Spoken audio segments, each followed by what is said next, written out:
especialista en cuidados críticos, es la directora docente del curso superior de enfermería crítica de la especialidad de la Sociedad Argentina de Terapia Intensiva, es instructora del curso de enfermería en cuidados críticos, es expositora internacional, ha andado bastante por el mundo repimpoloteando, es una amiga, es una mujer de trinchera, es una enfermera de trinchera. Y por eso lo que nos dice seguramente nos va a servir, porque ella hace lo que dice que hace. Que es importante.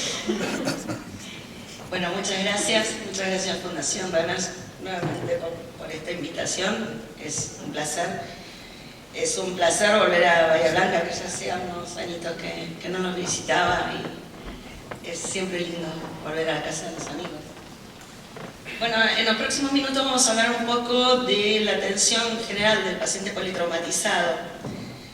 Es, digamos, probablemente uno de los desafíos más grandes que nos podemos encontrar como enfermeros.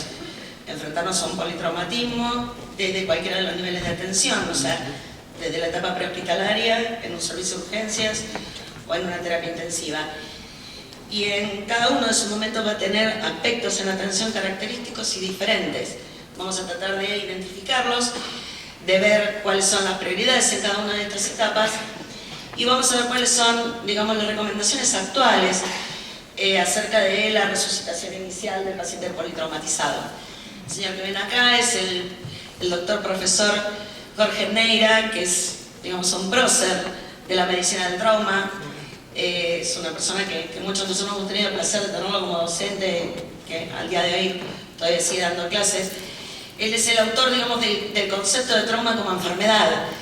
Él dice que el trauma ya no se habla más como un efecto azaroso de una situación incidental, sino que se habla de una enfermedad trauma, porque es posible de ser prevenida, es posible de ser medible, y que conlleva, digamos, un enorme abanico de circunstancias y de impactos, tanto a nivel de la vida de la persona, de su entorno familiar y de lo que es la proyección de años laborables que pierde una persona debido a las secuelas que puede traer la enfermedad trauma.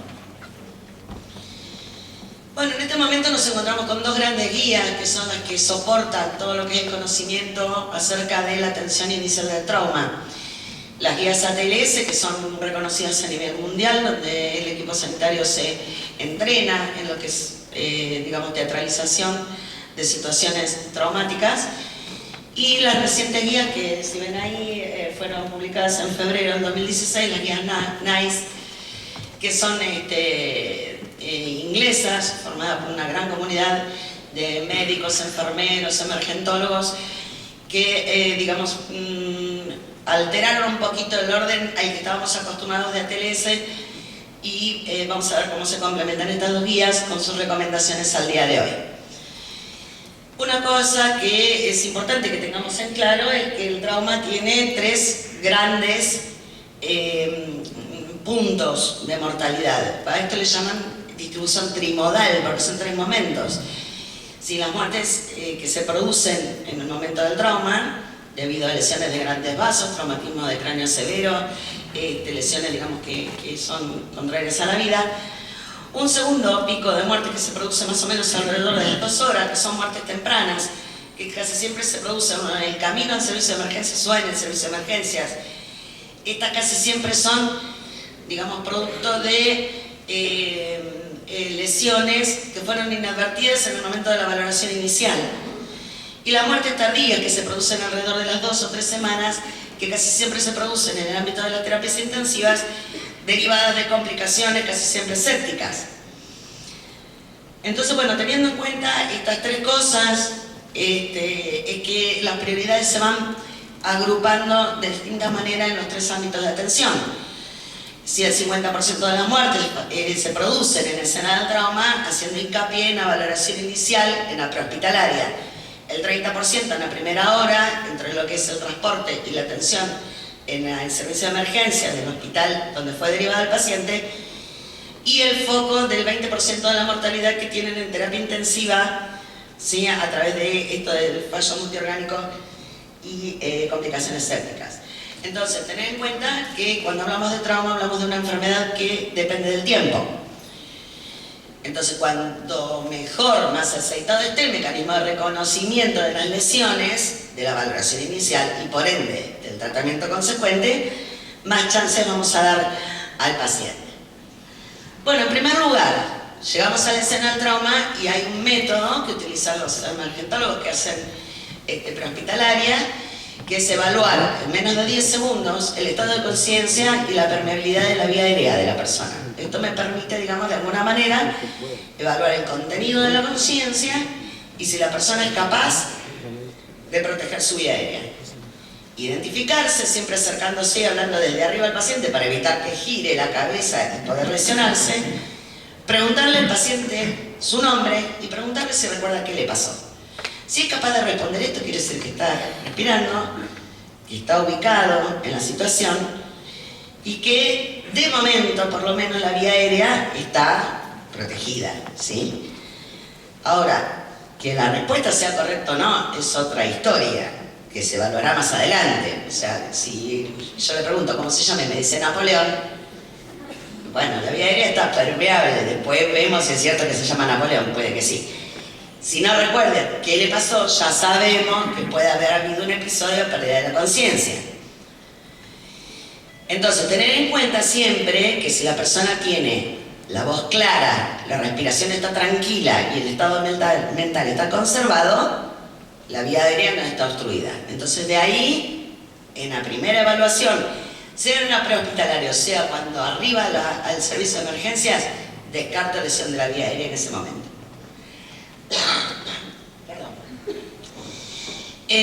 Siempre en trauma hablamos de vía aérea con control cervical, ¿sí?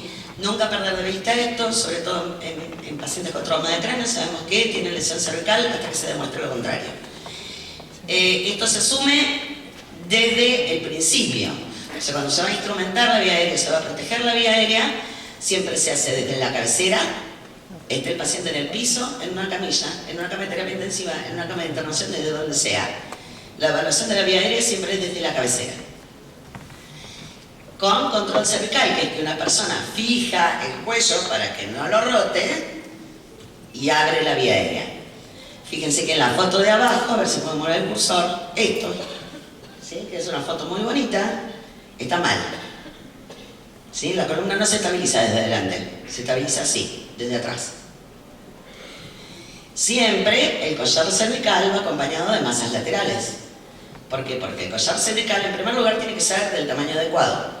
Yo trabajo en una terapia intensiva y les puedo asegurar que el 99% de los pacientes vienen o con el collar bailando o con el collar apretado. Y esto es, si el collar está ajustado porque es chico para su tamaño, impide el retorno venoso y altera la circulación por los vasos del cuello. Si el collar es demasiado grande, baila y no sirve. Tiene que ser del tamaño apropiado a la persona. Las masas laterales no son rollos de toalla o sachet de suero.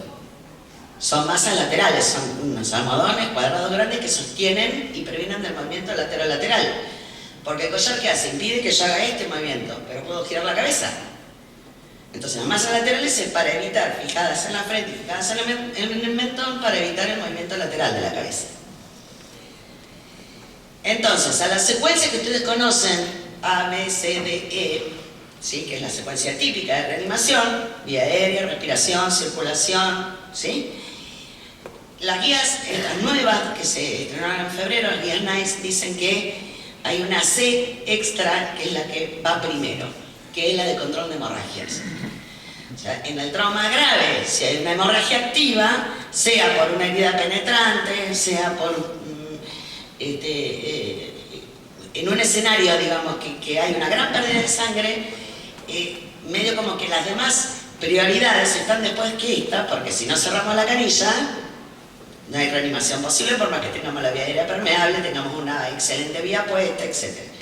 Entonces, primero cerrar la canilla y después nos ocupamos del resto. Bueno, todo paciente traumatizado, dice una de las premisas de TLS, tiene que recibir oxígeno suplementario con máscara, con bolsa reservorio. Esto es así para la prehospitalaria.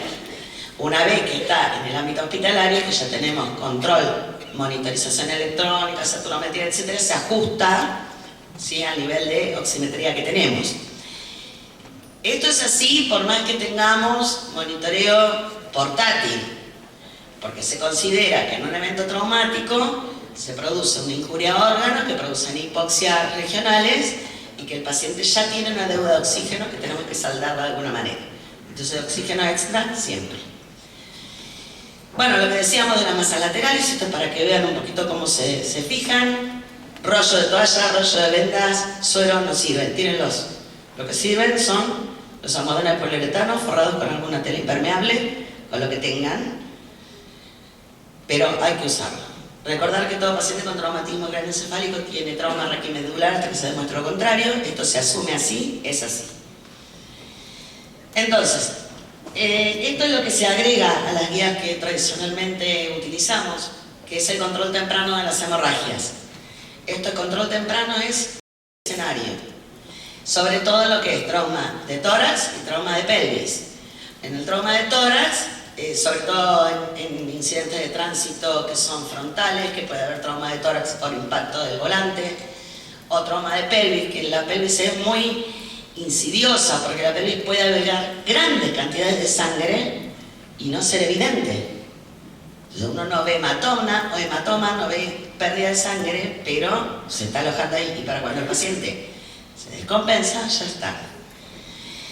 Entonces se habla de que en heridas penetrantes el control de la hemorragia tiene que ser siempre por compresión. Solamente cuando la compresión falla, aplicar torniquetes, pero siempre por compresión primero.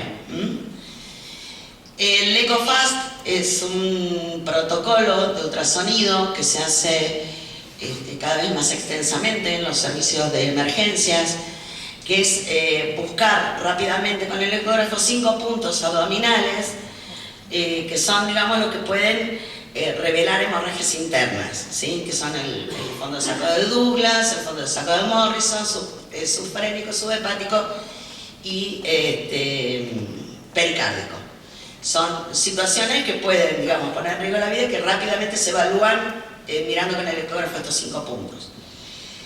Y el uso de ácido tranexámico, que cada vez está más extendido, que son, digamos, es útil dentro de las primeras 3 horas de iniciada la hemorragia, siempre y cuando la hemorragia esté, digamos, sirve para dar tiempo para preparar el quirófano.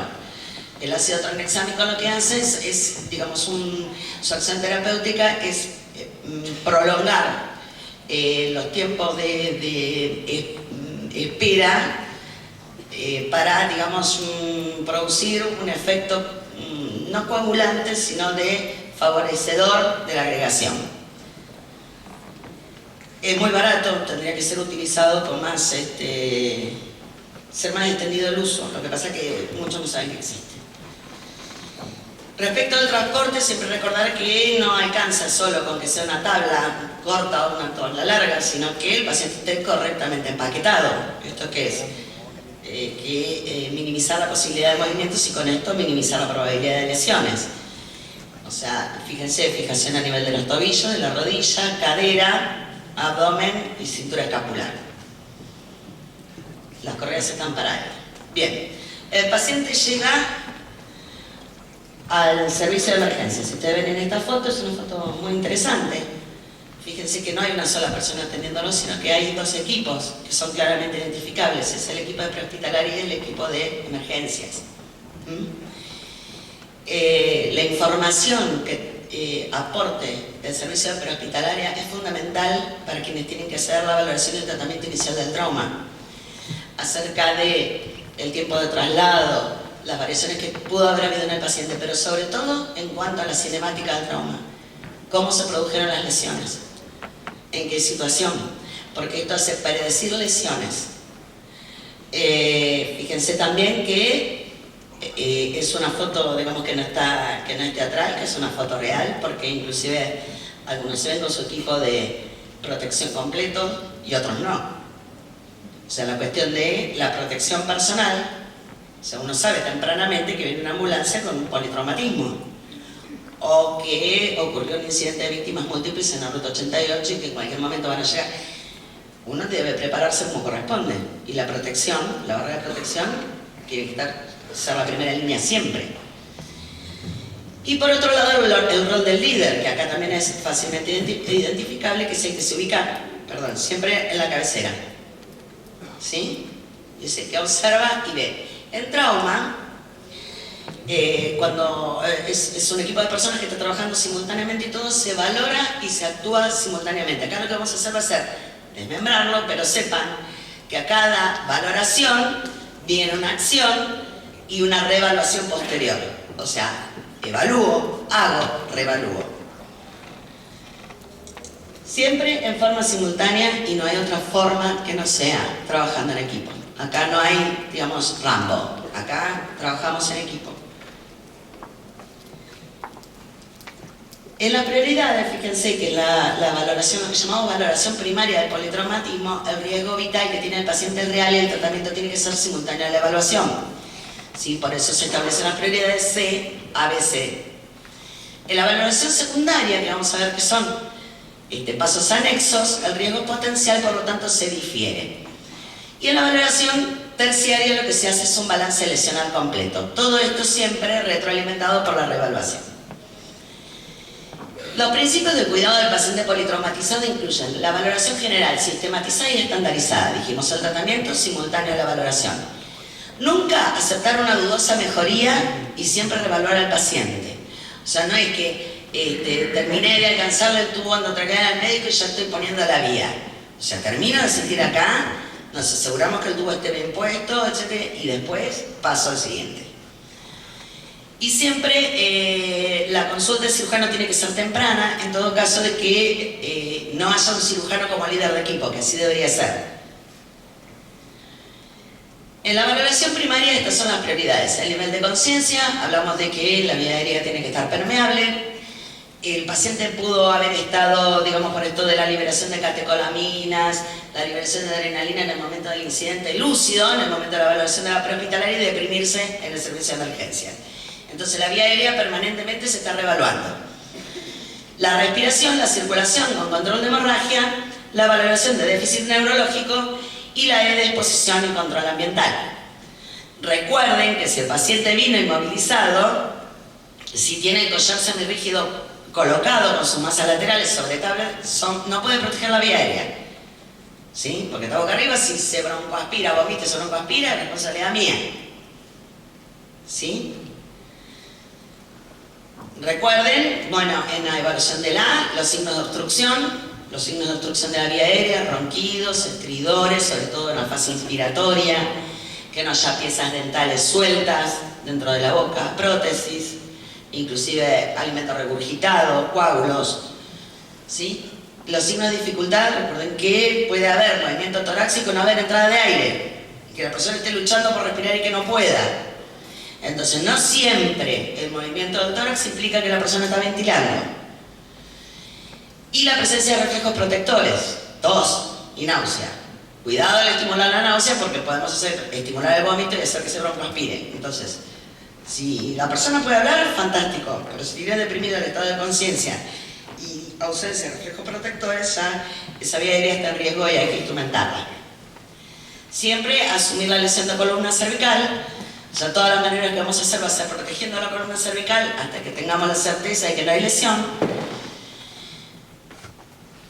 Siempre considerar el efecto del trauma maxilofacial, o sea, cuando hay un trauma del macizo facial, por ejemplo, choque frontal, en un autogrotin airbag, se da la cara contra el parabrisas, entonces hay un trauma severo maxilofacial.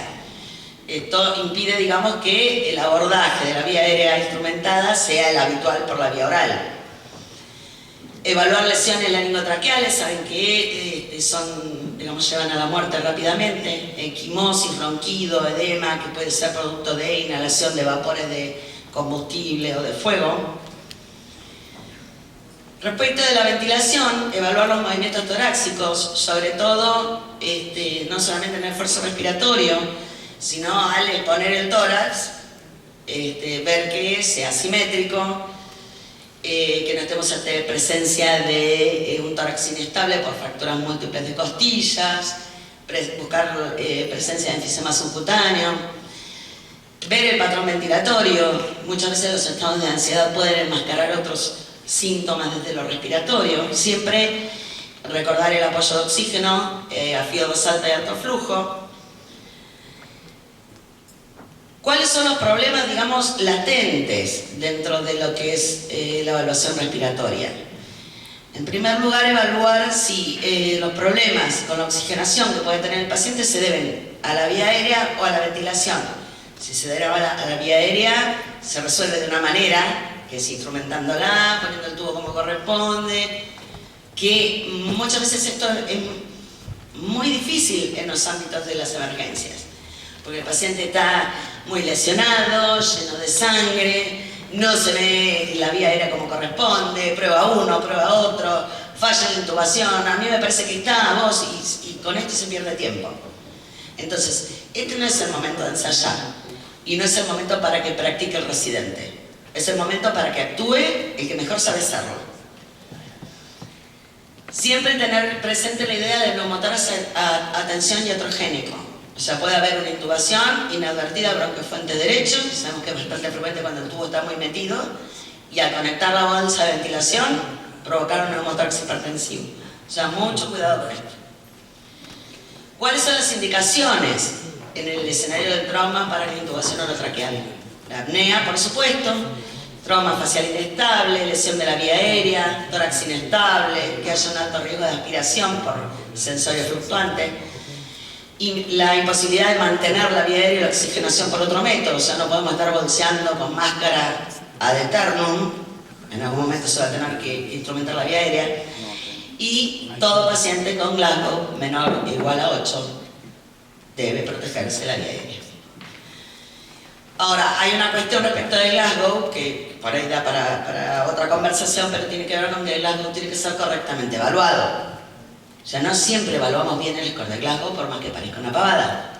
Si el paciente tuvo un episodio de excitación psicomotriz en la ambulancia, le dieron un midazolam, se olvidaron entre todos los datos que me pasaron de decirme que le habían dado un midazolam, viene con el sensorio deprimido, o sea, el Glasgow que yo le voy a medir por respuesta va a ser artificialmente menor porque está con una medicación dando vuelta encima. Entonces, mucho cuidado, porque el Glasgow no sirve cuando el paciente está medicado. Si el paciente está con un sedante encima, el Glasgow no es evaluable.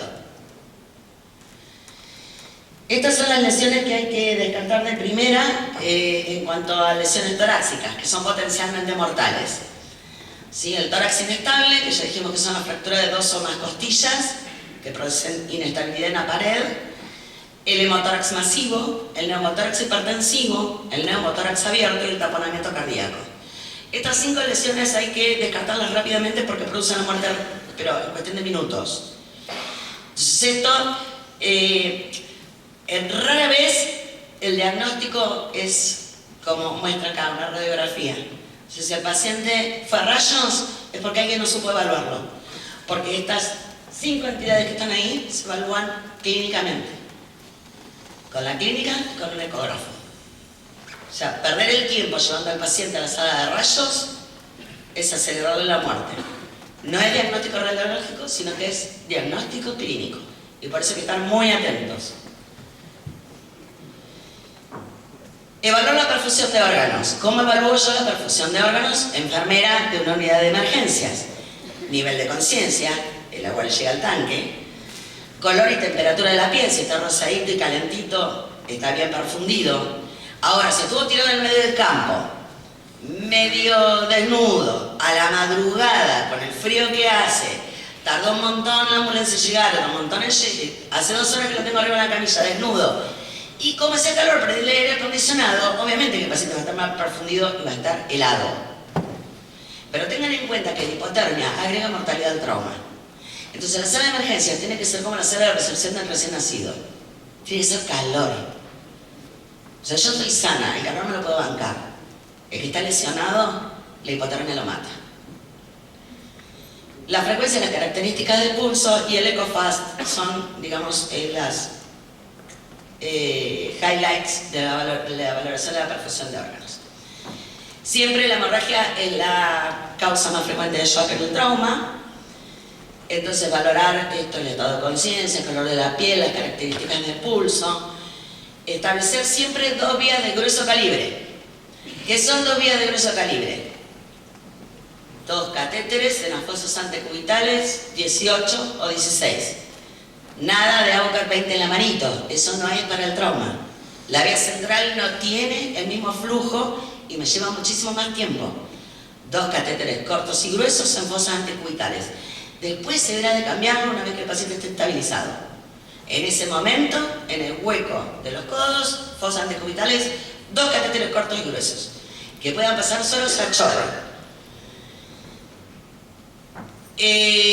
Actualmente se utiliza mucho el ultrasonido cuando las vías no son fáciles de conseguir, más en pacientes que están hipotensos o mal perfundidos. El tiempo de colocación es equivalente y requiere mínimo tratamiento, mínimo entrenamiento. Siempre aprovechar de sacar el laboratorio en el momento en que esté punzando para evitar nuevas punciones y más complicaciones. Siempre la resucitación con fluidos se inicia con Ringer lactato tibio. O sea, no fisiológico chorro, Ringer lactato. La destroza no debería existir en las unidades de emergencia. Hay que tirarla a la destroza, porque produce más daño que otra cosa, porque es una solución hiposmolar y produce edema cerebral. Jamás destroza en un trauma.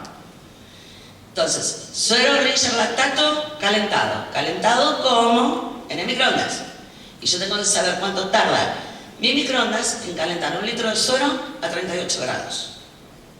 El de humanidad, por ejemplo, tarda más o menos 33 segundos. Eso ya lo sabemos todas las enfermedades de la unidad, pero hay algunos microondas que calientan más rápido, otros que no. Entonces, tener en cuenta esto. Ojo cuando calienten otro tipo de soluciones, que no todas se pueden calentar en microondas. No vayan a tener la iniciativa de meter una unidad de sangre porque la cocinan, sacan morcilla del microondas.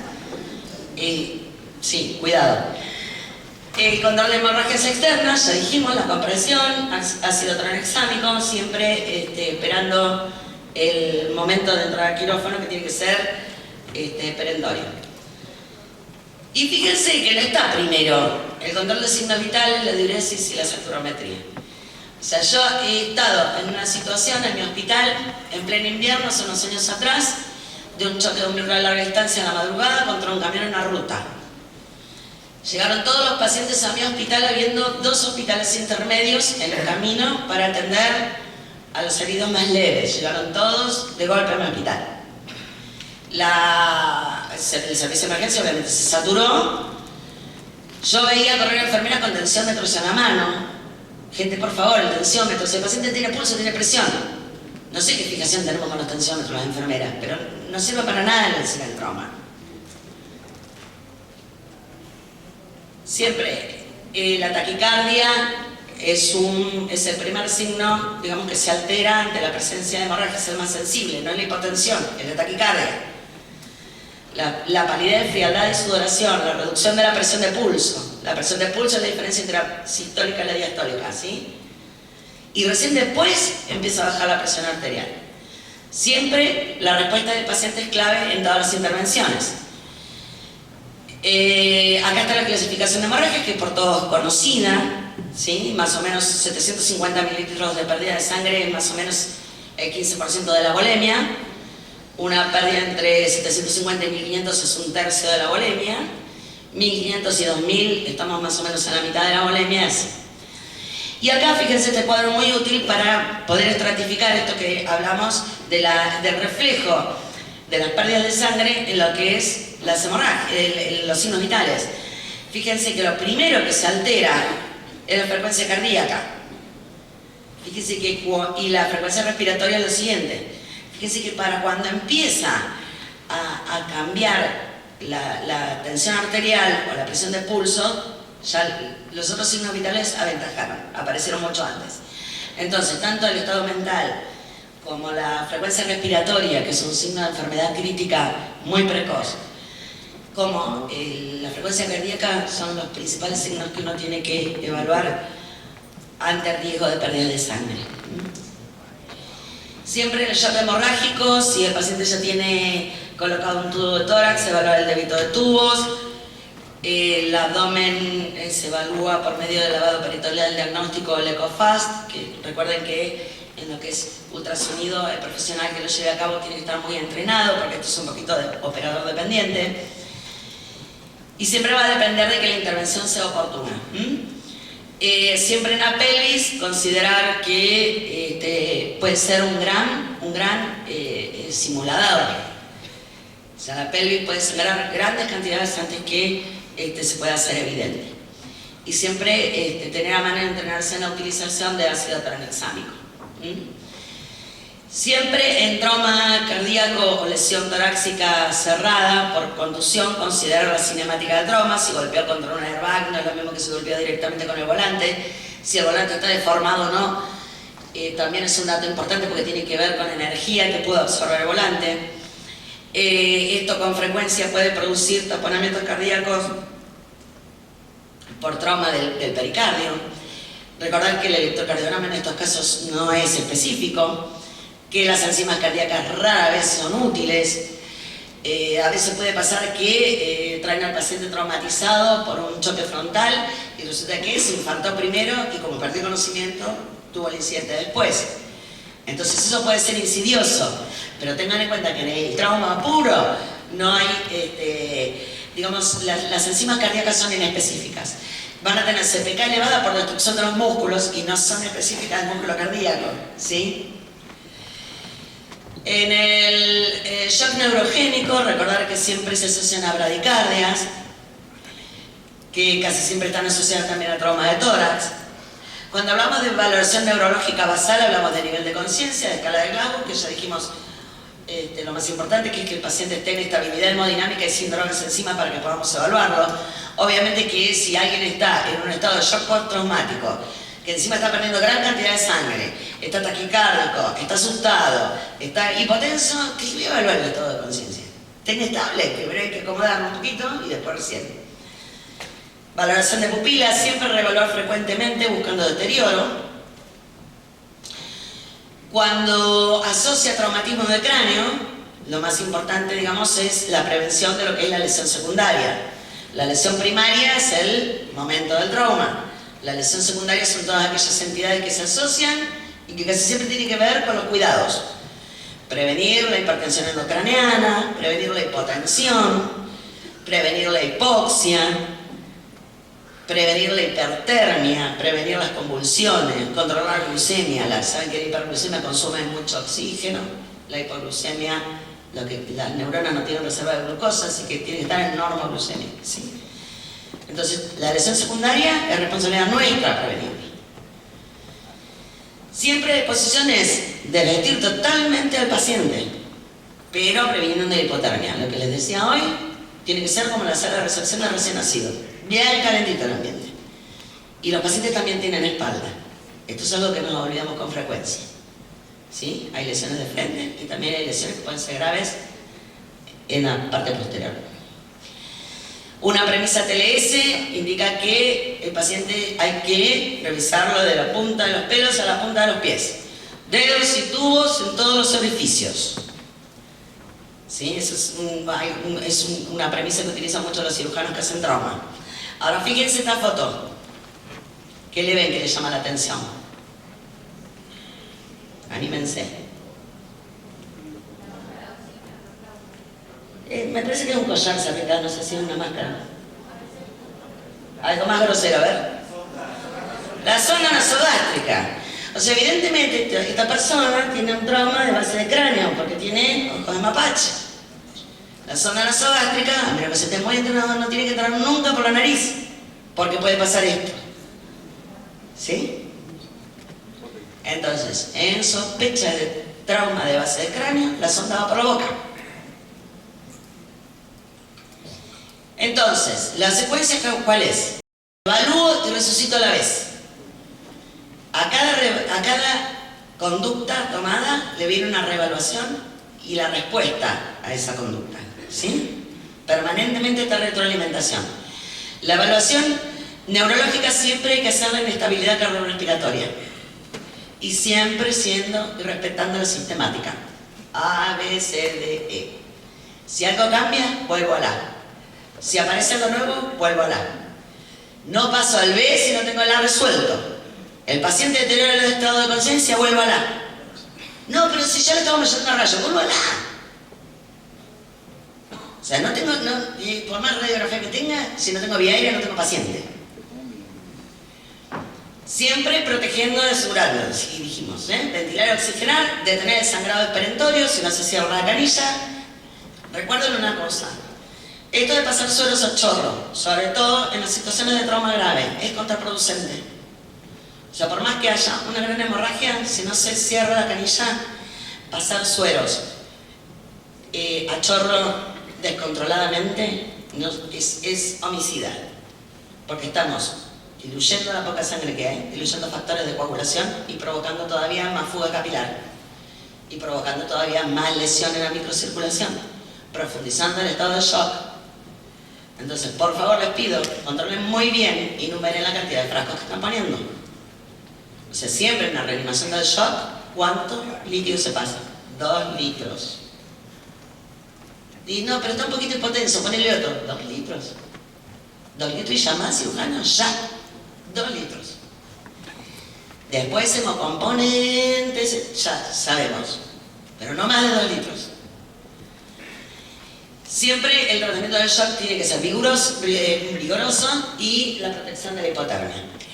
En lo que hablamos de anexos de la valoración primaria, que son, digamos, intervenciones que van a ser diferidas, viene el electrocardiograma, vienen los signos vitales, vienen los gases en sangre, viene la sonda vesical y la sonda nasogástrica, viene el control de la diuresis, pero todo eso después que resolví lo anterior.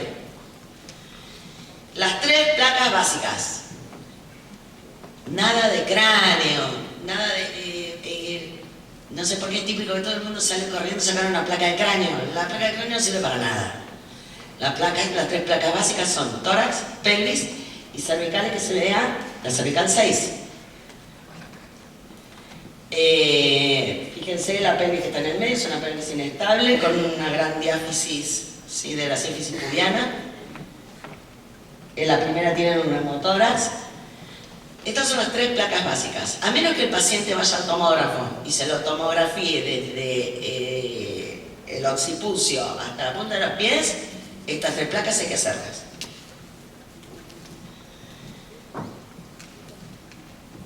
Bueno, el laboratorio que corresponda, las interconsultas a los especialistas que correspondan, no demorar el traslado por prueba diagnóstica. Si el paciente se tiene que trasladar a un centro de mayor complejidad, no es que lo manda al tomógrafo, pero que vuelva y después sale de la derivación. No, el paciente se va, y se va rápido, y del otro lado lo están esperando. Cuidado con las sondas vesicales, cuidado sobre todo en los traumas de pelvis o en traumas ocultos de pelvis.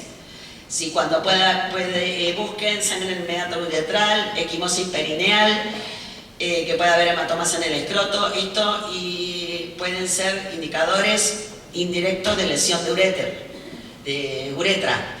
Así que esa sonda vesical la va a poner el urólogo, no la vamos a poner nosotros. ¿Sí? Porque después vienen las falsas vías, vienen las situaciones que después no sabemos cómo explicar. No, yo tengo una mano bárbara para la sonda, cuidado, que acá sí no se trata de una cuestión de manos. Entonces, lo que está indicado es la ureterografía retrógrada para descartar sí lesión de uréter y eventualmente talla vesical. Otra premisa es, todo lo que entra no sale y todo lo que sale no entra si no es en el quirófano. Que nadie se sienta tentado de sacar el cuchillito, de meter la tripita, porque no se toca. Esto se toca en el quirófano. Y recordar siempre la tríada de la muerte, que tiene que ver con estas 3 situaciones: hipotermia, coagulopatía y acidosis. La coagulopatía puede estar asociada, y muchas veces, la mayoría de las veces lo está, con pasar suero indiscriminadamente. La hipotermia por tener la sala helada, el paciente expuesto, sudoroso y frío de hace horas. Y la acidosis por no estar correctamente ventilado y con hemorragias activas. Así que tener en cuenta estas 3 cosas que son las que determinan el pronóstico del paciente traumatizado: coagulopatía, hipotermia y acidosis. Bueno, con esto termina mi charla. Antes quisiera pasar un chivo, si me permiten. Este es el curso superior de enfermería crítica y cuidados intensivos que damos, bueno, con Fabi, Vero, un grupo de grandes colegas que lo pueden cursar desde su unidad. Es virtual, cualquier cosa me escriben. Y bueno, los esperamos. Gracias.